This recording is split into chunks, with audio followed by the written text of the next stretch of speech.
the reason I asked, and I'm not bashing Twitter. I think it's a great tool.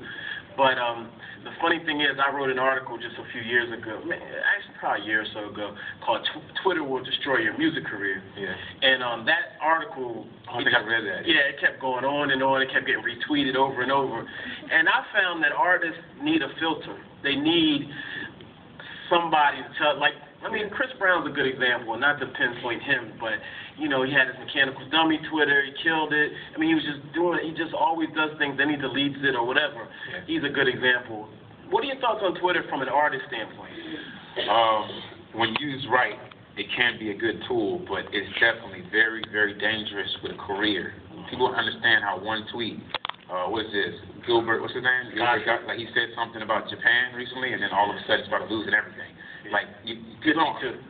Oh, really? 50, yeah, he said something. Oh, well, see, everybody, you know, doesn't understand the power of, you know, it's because you're doing it and you think you're talking to this closed space of people that's following you, but everybody, they share it to other people, and next thing you know, the one person with one motive gets it, and it's a wrap for you. So I understand that, and I try to be real calculated with what I say, but everybody's not like that. Some people need publicists, but then there's a bad side to that. If somebody else is tweeting for you, it just doesn't seem authentic, you know?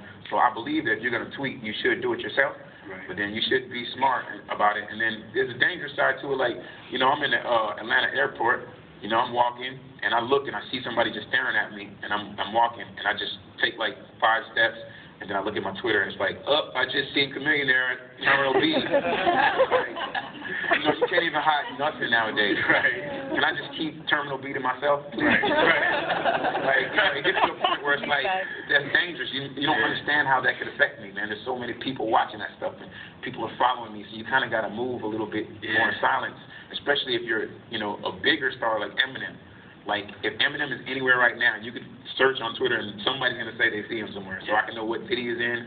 You never know what kind of intentions people have. It's very dangerous. I've always felt it was kind of cool to not know everything, or it was cool to find things out later.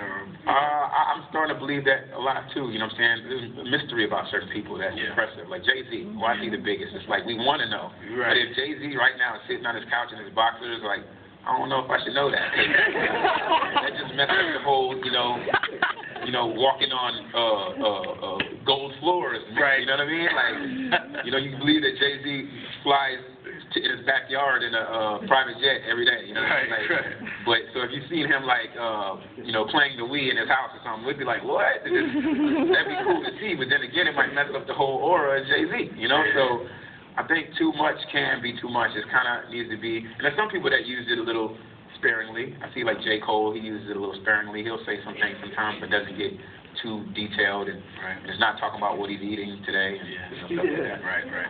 How has technology overall